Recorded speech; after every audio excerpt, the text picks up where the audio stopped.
இன்றைக்கி இந்த வீடியோவில் மிக முக்கியமான ஒரு ஆன்மீக பரிகாரத்தையும் ஒரு அதிரடியான ஜோதிட தாள்களையும் இந்த வீடியோவில் பார்க்க போகிறோம். ஸோ யாருக்கு பார்க்க போகிறோன்னா மீனம் ராசிக்கு பார்க்க போகிறோம். மீனம் ராசியில் பிறந்த நேயர்கள் இந்த ஒரு வீடியோவை ஸ்கிப் பண்ணாமல் பாருங்கள். உங்கள் ராசிக்கு என்ன தாள்கள் பார்க்க போகிறோங்கிறத தெளிவாக இந்த வீடியோவில் தெரிஞ்சு பயன்பெறுங்க. ஃபஸ்ட்டு என்ன பார்க்க போகிறோங்கிறத இன்ட்ரோவில் சொல்கிறேன், வாங்க பார்க்கலாம். தற்போது 2025 ஆண்டில் ஆங்கில மாதத்தில் 11வது மாதமான நவம்பர் மாதமானது பிறந்து நடந்துட்டுருக்கு. ஆண்டு பிறந்ததே தெரியல, டக்குன்னு ஆண்டுடைய இறுதி மாதத்துக்கு வந்துட்டோம். ஆண்டுடைய இறுதி மாதத்தில் இந்த நவம்பர் மாதம் ரொம்ப ஸ்பெஷல் மாதம் என்று சொல்லலாம். ஏன்னா இந்த மாதத்தில் ஸ்பெஷலான ஆன்மீக சார்ந்த நாட்களும் ஜோதிட நாட்களும் வரும். அதனால் இந்த மாதம் ஸ்பெஷல் மாதம் என்று சொல்லலாம். இந்த மாதத்தில் ரொம்பவே ஸ்பெஷலானதாக பார்த்தீங்கன்னு வச்சுக்கோங்களேன், நவம்பர் 5ஆம் தேதி ஒரு ஆன்மீக நாள் வந்தது. அது என்ன அப்படின்னு பார்த்தீங்கன்னா, நவம்பர் 5ஆம் தேதி பார்த்தீங்கன்னு வச்சுக்கோங்களேன், ஐப்பசி மாத பௌர்ணமியானது வந்தது. இந்த பௌர்ணமி மற்ற மாதங்களில் வரக்கூடிய பௌர்ணமி காட்டிலும் அதிக சிறப்புடையது. இந்த பௌர்ணமியுடைய சூத காலமானது அடுத்த 2 வாரம் இருக்குது. இந்த 2 வாரத்தில் கிரகங்கள் அமைந்திருக்கக்கூடிய அமைப்பு, கிரக மாற்றங்கள் இதெல்லாம் வைத்து ஒவ்வொரு ராசிக்காரங்களுக்கும் பௌர்ணமி பலன்கள் குறிப்பிடப்பட்டிருக்கு. அதில் மீனம் ராசிக்காரங்களுக்கு குறிப்பிடப்பட்ட பௌர்ணமி பலனை தான் இந்த வீடியோவில் சொல்ல போகிறேன். மீனம் ராசியில் பிறந்த நேயர்கள் இந்த ஒரு வீடியோவை ஸ்கிப் பண்ணாமல் பாருங்கள். உங்களோட ராசிக்கு என்ன பலன் கிடைக்கும் அப்படிங்கிறத தெரிஞ்சு அந்த பலன்களுக்கேற்ப நடந்து பலன் பெறுங்க. அதுக்கு முன்னாடி இந்த பௌர்ணமி மற்ற பௌர்ணமியுடைய பயங்கர சிறப்பு என்று சொல்லப்படுது. ஏன் இந்த பௌர்ணமிக்கு நிறைய சிறப்பு இருக்குது அப்படிங்கிற காரணத்தை இந்த வீடியோவில் சொல்கிறேன். முதல்ல ஐப்பசி பௌர்ணமியுடைய சிறப்பு பற்றி தெரியாதவங்க ஐப்பசி பௌர்ணமியுடைய சிறப்பை இந்த வீடியோவில் தெரிஞ்சுக்குங்க. ஐப்பசி பௌர்ணமி நாளில் சிவனை நாம் சும்மா தரிசித்திருந்தால் சொர்க்கத்திற்கு போகக்கூடிய வரைக்கும் சோறு கெடுத்திருக்கோம். அந்த அளவுக்கு ஐப்பசி பௌர்ணமி ஒரு சிறப்பான பௌர்ணமி என்று ஜோதிட ரீதியாகவும் ஆன்மீக ரீதியாகவும் சொல்லப்படுது. ஸோ அது ஏன் அப்படிங்கிறத வாங்க பார்க்கலாம். ஒரு சான் வயிறுக்கு உணவு அவசியமானது எனது நம்ம எல்லாருக்குமே தெரியும். அதனால தான் சோறு கண்ட இடம் சொர்க்கம் என்று இன்று நாம் சொல்லுவோம். ஆக்சுவலி நம்ம உண்ணக்கூடிய அன்னமே ஆண்டவன். அவனே அன்னத்தில் வடிவில் இருக்கிறான். இறைவனே நமக்கு படி அளப்பவன். இந்த மாதிரி அன்னத்துக்கு நிறைய முக்கியத்துவத்தை நாம் சொல்லிக்கொண்டே போகலாம். ஆக்சுவலி ஐப்பசி மாத பௌர்ணமி தினத்துக்கு மட்டும் ஒரு தனி சிறப்பு இதனாலேயே சொல்லப்படுது. இந்த நாளன்னைக்கு தான் சந்திரன் தனது சாபலாம் முழுமையாக தீர்ந்து 16 கலைகளோடு முழு பொடிவோடு தோன்றுவார். இதில் ஐப்பசி மாத பௌர்ணமி தினத்தில் சந்திரன் இன்னும் சொல்லணும்னா பூமிக்கு நெருக்கமாக வந்து அதிக பொழிவோடு தோன்றுவார். ஸோ திங்கள் முடிசூடியவர்களுக்கு மதிமுழுமையான ஒளியோடு இருக்கக்கூடிய நாளில் சிறப்பு வழிபாடு செய்வது தானே சிறப்பு. அதனால தான் நவக்கிரகங்களில் சந்திரனுக்குரிய தானியம் அரிசி என்பதால் இந்த நாள் அன்னைக்கு சிறப்பு வழிபாடாக ஈசனுக்கு அன்ன அபிஷேகமானது செய்யப்படுது. இந்த அன்ன அபிஷேகத்தை தரிசனம் செய்து உணவை சாப்பிட்ட அத்தனை பேருக்குமே அன்னதோஷம் அன்ன துவாதோஷம்லாம் இருந்தால் நீங்கும். ஆக்சுவலி அன்னம் பரம்பிரம்மம் என்று கூறி உணவை இறைவனாக பாவிப்பது நம்மளுடைய இந்து தர்மத்தில் ஒரு மிகையாகாத ஒரு வழக்கம். உடலை வளர்ப்பது மட்டும் இல்லாமல் உள்ளத்தையும் வளர்ப்பது அன்னம் மட்டும்தான். கல்லினுள் வாழும் தேரை முதல் கர்ப்பப்பையில் வளரும் உயிர் வரை அனைத்து உயிர்களுக்கும் உணவு அளிப்பவன் ஈசன். அதனால தான் அன்னத்தை பற்றி அகமன்னம் என்னும் சாம வேதத்தில் நிறைய முக்கியத்துவமான தாள்கள் குறிப்பிடப்படுது. எங்கும் நிறைந்திருக்கக்கூடிய பரம்பொருள் அன்னத்தின் வடிவில் இருக்கிறான் என்பது தான் அன்ன அபிஷேகத்துடைய மெயின் நோக்கமே. அன்னம்தான் உலகில் வாழக்கூடிய உயிர்களுக்கு அடிப்படை. உயிர்களை படைத்ததோடு மட்டும் இல்லாமல் அவை உண்பதற்கான இறையும் படைத்தருளிய இறைவனுக்கு நன்றி கூறும் விதமாக ஐப்பசி மாத பௌர்ணமி தினத்தில் அன்ன அபிஷேகமானது செய்யப்படுது.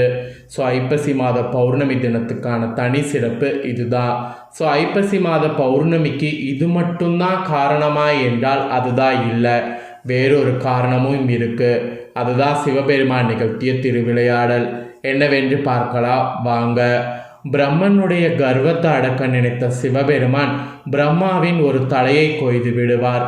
துண்டிக்கப்பட்ட தலை சிவபெருமான் கையை கவ்விக்கொள்ள அவரை பிரம்மஹத்தி தோஷம் தொற்றிக்கொள்ளோ. சிவபெருமான் தனது சுயத்தை இழந்து விடுவார். கையை கவ்விக்கொண்ட பிரம்மனினுடைய கபாலமோ பிச்சை பாத்திரமாக மாறிவிடோ. யார் பிச்சை இடும்போது இந்த கபாலம் அன்னத்தினால் நிறைகிறதோ அப்போதுதான் அந்த கபாலம் சிவபெருமான் கையை விட்டு பிரியும் என்பது விதியாக மாறியது. இதையடுத்து சிவபெருமான் அப்படியே காசிக்கு செல்லும்போது அன்னபூரணி அன்னமிடுறாங்க. அவங்களுடைய அன்பினால் கபாலம் அன்னத்தினால் நிறைய பிரம்மனுடைய தலை சிவபெருமானை விட்டு விலகோ. சிவபெருமானுக்கும் பிரம்மஹத்தி தோஷத்திலிருந்து விடுபட்டு மாயையிலிருந்து விலகுவார்.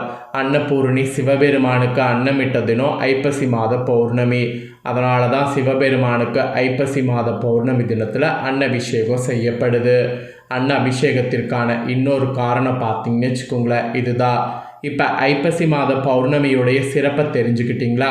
இப்போ பௌர்ணமிக்கு பிறகு உங்களுக்கு கிரகங்களால் என்ன பலன்கள் கிடைக்குங்கிறத வாங்க அதிரடியாக பார்க்கலாம். ஃபஸ்ட்டு கிரகநிலைகள் எப்படி அமைஞ்சிருக்குங்கிறத சொல்கிறேன், அதை முதல்ல தெரிஞ்சுக்குங்க.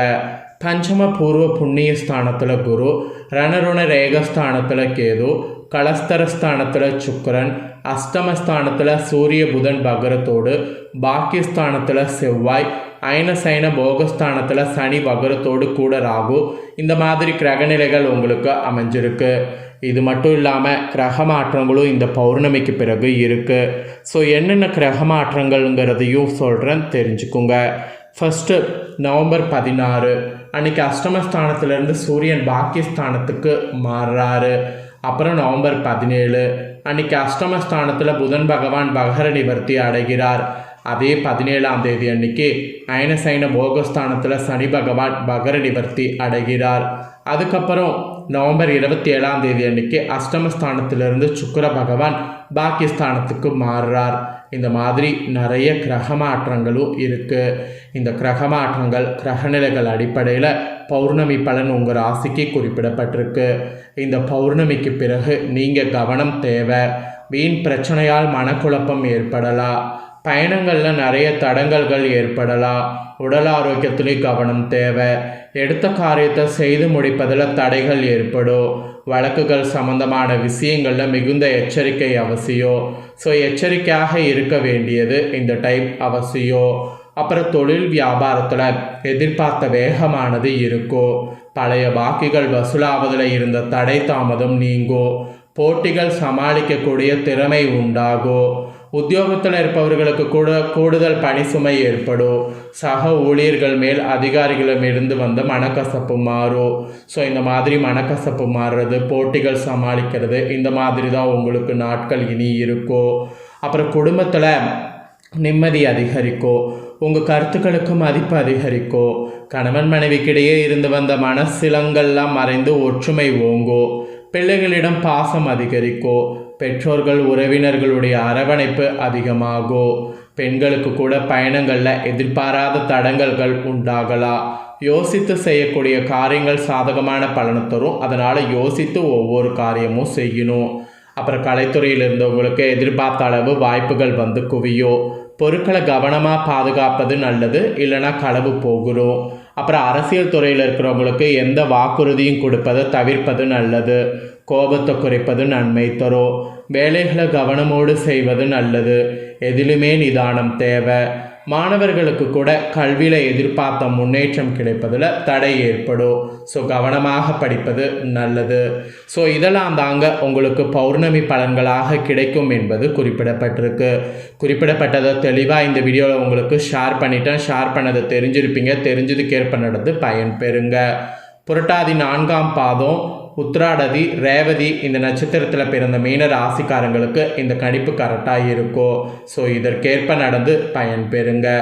இதை நீங்கள் பார்த்து பயன்பெறுவது போல் உங்கள் ஃப்ரெண்ட்ஸ் ஃபேமிலியில் இருக்கக்கூடிய மீனம் ராசிக்காரங்களும் பார்த்து பயன்பெறணும் அப்படின்னு நினச்சிங்கன்னா வீடியோ லைக் பண்ணி உங்கள் ஃப்ரெண்ட்ஸ் ஃபேமிலிக்கும் ஷேர் பண்ணுங்கள். உங்கள் ஃப்ரெண்ட்ஸ் ஃபேமிலியில் இருக்கிறவங்களும் வீடியோ பார்க்கட்டும். அவங்களும் மீனம் ராசிக்காரங்களாக இருந்தாங்கன்னா இந்த தாள்களை தெரிஞ்சு இதற்கேற்ப நடந்து பலன் பெறட்டும். இதே போல் புதிய அப்டேட்டான நிறைய வீடியோ நம்ம சேனலில் போடப்படும். அதையெல்லாமே உடனுக்குடனே தெரிந்து கொள்ள மறக்காமல் நம்ம சேனலை சப்ஸ்கிரைப் பண்ணி பெல் பண்ண ப்ரெஸ் பண்ணிக்கோங்க.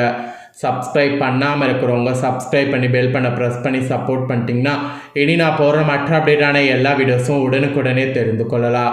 ஸோ மறக்காமல் சப்ஸ்கிரைப் பண்ணி பெல் பண்ண ப்ரெஸ் பண்ணி சப்போர்ட் பண்ணுங்கள். நெக்ஸ்ட்டு இதே போல் சுவாரஸ்யமாக வேறொரு புதிய தகவல்களோடு மீண்டும் இன்னொரு ஜோதிட வீடியோவில் உங்களை சந்திக்கிறேன். தேங்க்யூ.